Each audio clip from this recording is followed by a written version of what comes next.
Another area is the foreign exchange reserves.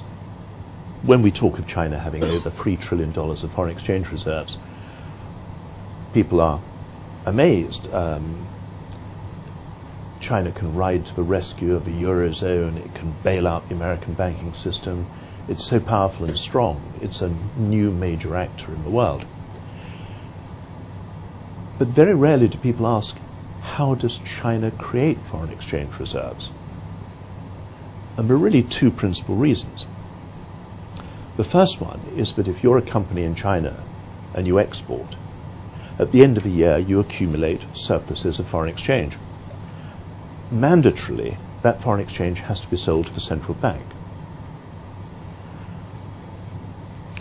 Similarly, the government is very interested in the level of a currency, so it intervenes in the currency to keep it stable, or as the Americans would say, underpriced. That means selling Chinese currency and buying dollars to keep the rate down. So,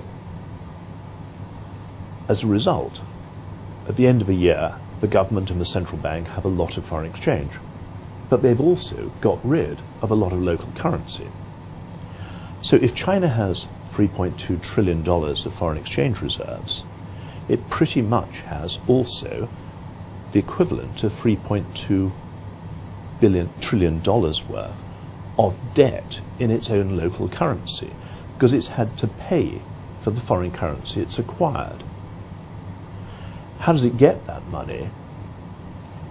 What it does is it issues bonds to domestic savers in China, insurance companies, banks, individuals, issues bonds, takes the money, and then spends the money to acquire foreign exchange.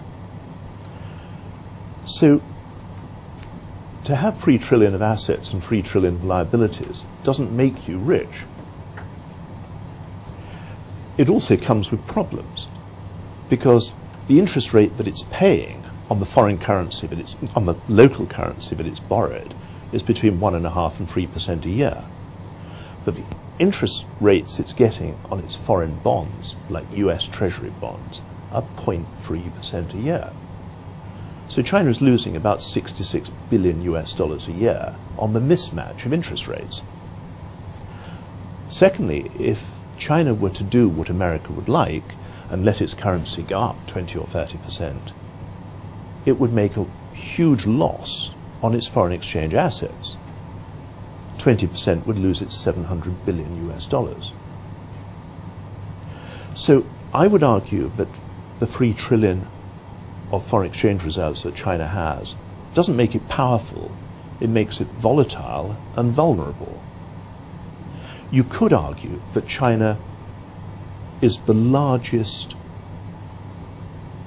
highly geared, undiversified hedge fund in the world.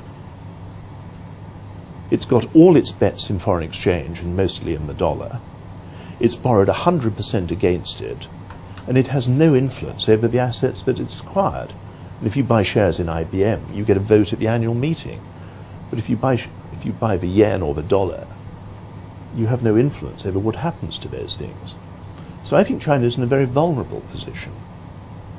And if something does go wrong, and they do crystallize losses of hundreds of billions of dollars because the renminbi goes up, then that will be another constraint on China's financial ability to support future growth.